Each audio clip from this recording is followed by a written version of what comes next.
വേറെയൊന്നും പറയാനില്ലെങ്കിൽ ഞാൻ പൊയ്ക്കോട്ടെ. കുറച്ചധികം പെൻഡിങ് വർക്ക്സ് ഉണ്ട്. തുടർന്ന് മോഹൻ്റെ ഭാഗത്തു നിന്നും പ്രതികരണമൊന്നും ഇല്ലാതായപ്പോൾ തീർത്ത ക്യാബിൽ വിട്ട് പുറത്തേക്കിറങ്ങി. പാവമല്ലേ എന്ന് കരുതിയാണ് രക്ഷപ്പെടുന്നെങ്കിൽ രക്ഷപ്പെട്ടോട്ടെ എന്ന് വിചാരിച്ചത്. അപ്പോൾ അവൾക്ക് മേലേടത്തെ മരുമകളായി ജീവിക്കണം പോലും. ജീവനോടെയുണ്ടെങ്കിലല്ലേ മേലേടത്തെ മരുമകളാകാൻ പറ്റൂ. ഇവളി പറയുന്ന മാധവേട്ടൻ പോലും ഇവള് മരിച്ച ഒന്ന് കരയുക പോലുമില്ല. വല്യേടൻ തിരുമേനി എഴുതിയ ജാതകമാണ്. അണുവിട തെറ്റില്ല എന്നുള്ള കാര്യം ഇവൾക്കറിയില്ലല്ലോ. അനുഭവിക്കട്ടെ. മോഹൻ ദേഷ്യത്തോടെ പിറുപിറുത്തു. ക്യാബിനിൽ നിന്നും ഇറങ്ങിയ തീർത്ത ഒന്ന് ശ്വാസം വലിച്ചു വിട്ടു. മോഹന് മുൻപിൽ അത്രയും വലിയ ഡയലോഗ് പതറാതെ പറഞ്ഞെങ്കിലും ഉള്ളു വിറയ്ക്കുകയായിരുന്നു. കുറച്ച് ഭയന്നെങ്കിലും ഉള്ളിലുള്ളതെല്ലാം മുഖത്തു നോക്കി പറയാൻ പറ്റിയല്ലോ. അത് തന്നെ വലിയ ആശ്വാസം. ഒന്നുകൂടെ നിശ്വസിച്ചുകൊണ്ട് അവൾ തൻ്റെ ഇരിപ്പിടത്തിലേക്ക് നീങ്ങി. ഉച്ചവരെ വലിയ കുഴപ്പമൊന്നുമില്ലാതെ കാര്യങ്ങൾ നീങ്ങി.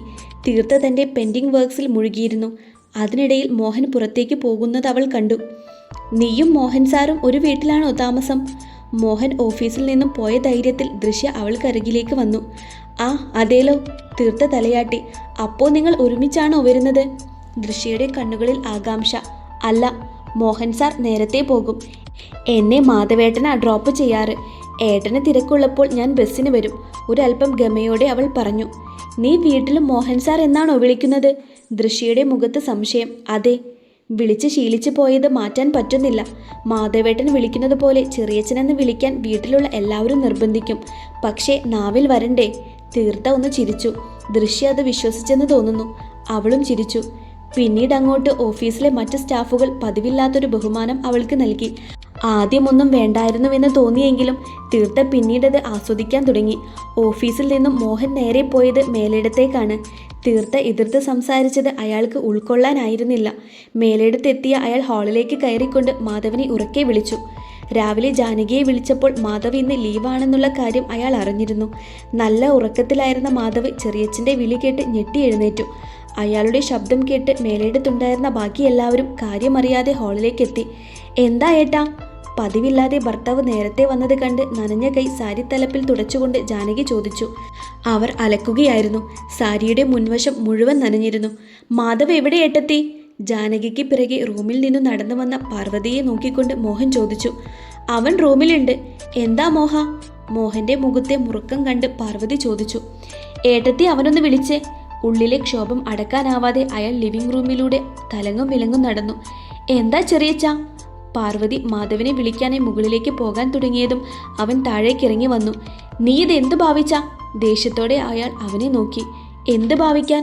ചെറിയച്ഛൻ എന്താ ഉദ്ദേശിച്ചത്? ഉറക്കച്ചവയോടെ അവൻ അയാളെ മിഴിച്ചു നോക്കി. അവളോട് താലിമാലയും സിന്ദൂരവും ഇട്ട് ഓഫീസിൽ പോകാൻ നീ പറഞ്ഞോ? അവൻ്റെ ഉദാസീനതയിൽ മോഹൻ കോപം കൊണ്ട് വിറച്ചു. കല്യാണം കഴിഞ്ഞ പെണ്ണുങ്ങൾ താലിമാലയും സിന്ദൂരവും ഇടുന്നത് സാധാരണമല്ലേ? അതിനിപ്പോൾ ചോദ്യം ചെയ്യാൻ മാത്രം എന്താ ഉള്ളത്? മാധവ് സംശയത്തോടെ ചെറിയച്ഛനെയും ചിറ്റയെയും അമ്മയെയും മാറി മാറി നോക്കി. സാധാരണ ഒരു കല്യാണമായിരുന്നോ നിന്റേത്? അല്ലല്ലോ. മോഹന്റെ കണ്ണുകൾ കുറുകി. പിന്നെ എൻ്റെ കല്യാണത്തിന് എന്താ പ്രത്യേകത? അവൻ പിരികമുയർത്തി. എല്ലാം അറിഞ്ഞിട്ട് ഒന്നും അറിയാത്തതുപോലെ നീ ഭാവിക്കല്ലേ മാധവ്. നിങ്ങൾക്ക് കുഞ്ഞുണ്ടായാൽ തീർത്ത മരിക്കും. നിന്റെ ജാതകത്തിൽ അതുണ്ട്.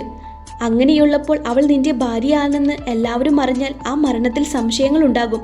ഉള്ളിൽ നിന്നും തികട്ടി വരുന്ന ദേഷ്യം നിയന്ത്രിച്ചുകൊണ്ട് മോഹൻ അവനെ പറഞ്ഞു മനസ്സിലാക്കാൻ ശ്രമിച്ചു. ഈ ജാതകം എഴുതിയത് ദൈവമൊന്നുമല്ലല്ലോ. ജനിച്ചാൽ എന്തായാലും മരിക്കും.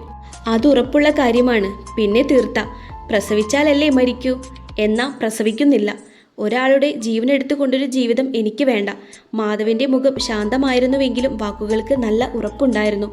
അവൻ്റെ ആ തീരുമാനം കേട്ട് പാർവതി ഒന്ന് നടുങ്ങി. എന്താടാ നീ പറയുന്നത്? പ്രസവിക്കുന്നില്ലെങ്കിൽ അവളെ എന്തിനാ കല്യാണം കഴിച്ചത്? അവർ അമർഷത്തോടെ ചോദിച്ചു. കല്യാണം കഴിഞ്ഞിട്ടും കുട്ടികളില്ലാത്ത എത്ര പേരുണ്ട്. അതുപോലെ ഞാനും തീർത്തയും അങ്ങ് ജീവിച്ചോളാം. പിന്നെ ഈ പാരമ്പര്യം നിലനിർത്താൻ ഒരു കുഞ്ഞു പോരെ? അതിനുള്ള വഴി ഞങ്ങൾ നോക്കിക്കോളാം. അതോർത്ത് അമ്മയും ചെറിയച്ഛനും വിഷമിക്കേണ്ട.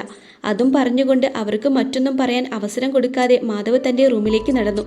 പാർവതിയും മോഹനും ഞെട്ടലോടെ പരസ്പരം നോക്കിയപ്പോൾ ജാനകിക്ക് മാത്രം ആശ്വാസമാണ് തോന്നിയത്. ആ പെണ്ണിൻ്റെ ജീവന് ഒരാളെങ്കിലും വില കൽപ്പിക്കുന്നുണ്ടല്ലോ. നീ കാരണമാ ആ മൂദേവി എൻ്റെ മോൻ്റെ ജീവിതത്തിലേക്ക് വലിഞ്ഞു കയറിയത്. ദേഷ്യമടക്കാനാവാതെ പാർവതി മോഹനെ കുറ്റപ്പെടുത്തി. ഞാൻ വിചാരിച്ചോ ഇത് ഇങ്ങനെയൊക്കെ ആകുമെന്ന്? മോഹൻ ദേഷ്യത്തിൽ മുരണ്ടു. ആദ്യമൊക്കെ തീർത്തയോട് തോന്നിയിരുന്നു സഹതാപവും മാഞ്ഞു. അവിടെ വെറുപ്പ് കുടിയേറി. നമുക്ക് വലുത് മാധവൻ്റെ സന്തോഷമല്ലേ ചേച്ചി? അവനെ മനസ്സിലാക്കുന്ന കുട്ടി തന്നെയാണ് തീർത്ത. അതുകൊണ്ടല്ലേ സ്വന്തം ജീവൻ പോലും അപകടത്തിലാകുമെന്ന് അറിഞ്ഞിട്ടും അവൾ അവനെ കല്യാണം കഴിച്ചത്. ഇനിയെങ്കിലും അവരെ അവരുടെ വഴിക്ക് വിടുന്നതല്ലേ നല്ലത്. ഇരുവരുടെയും സംസാരം കേട്ട് അമർഷം തോന്നിയ ജാനകി അത് അടക്കി പിടിച്ചുകൊണ്ട് മയത്തിൽ കാര്യം പറഞ്ഞു. അല്ലാതെ പൈസ കണ്ട് കണ്ണ് മഞ്ഞളിച്ചിട്ടല്ലേ. കല്യാണം കഴിഞ്ഞ് ഇവിടെ വന്നപ്പോൾ അവൾക്ക് മനസ്സിലായി 3 കോടി രൂപയേക്കാൾ വലുത് മാധവൻ്റെ ഭാര്യ സ്ഥാനമാണെന്ന്. അതാകുമ്പോൾ ഈ കാണുന്നതിൻ്റെയെല്ലാം അവകാശി അവൻ മാത്രമാണല്ലോ. മൊത്തത്തിൽ എടുക്കാമെന്ന് കരുതിയിട്ടുണ്ടാകും. പഠിച്ച കള്ളിയാണ് ആ പെണ്ണ്, മോഹൻ വെറുപ്പോടെ പറഞ്ഞു. അതല്ല ഏട്ടാ. ജാനകി വീണ്ടും എന്തോ പറയാൻ തുടങ്ങിയപ്പോൾ മോഹൻ രൂക്ഷമായി അവരെ നോക്കി. ആ നോട്ടത്തിൻ്റെ അർത്ഥം മനസ്സിലാക്കിയ ജാനകി നിശബ്ദമായി പിറകുവശത്തേക്ക് പിൻവലിഞ്ഞു.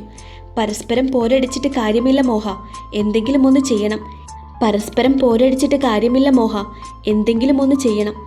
ഇന്നെങ്കിൽ ഇന്ന് തന്നെ അവളെ ഒഴിവാക്കി പകരം ആർദ്രമോളെ അവൻ്റെ ജീവിതത്തിലേക്ക് കൊണ്ടുവരണം. പാർവതി ശബ്ദം താഴ്ത്തി മോഹനോട് പറഞ്ഞു. ആർദ്ര വേണ്ട ഏട്ടത്തി. നമ്മളറിയാത്ത എന്തൊക്കെയോ ലക്ഷ്യങ്ങൾ അവളുടെ മനസ്സിലുണ്ട്.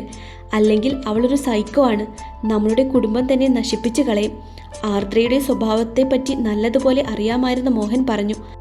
അവളുടെ മനസ്സിൽ യാതൊരുവിധ ദുഷ്ട ഉദ്ദേശങ്ങളുമില്ല മോഹ. അവൾക്ക് മാധവനെ ഭയങ്കര ഇഷ്ടമാണ്.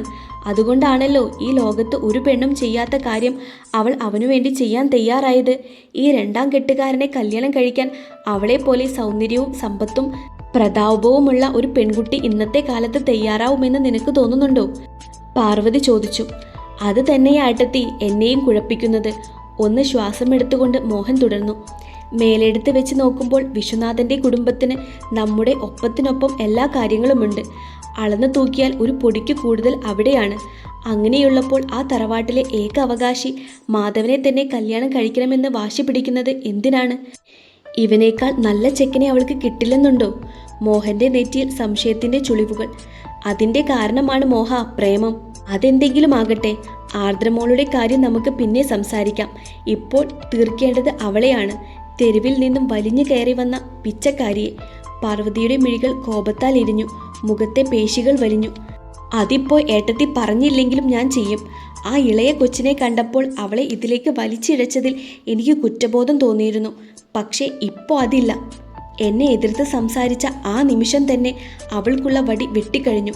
മോഹൻ്റെ കണ്ണുകളിൽ പകയുടെ അഗ്നിസ്ഫുലകം പൊലിഞ്ഞു.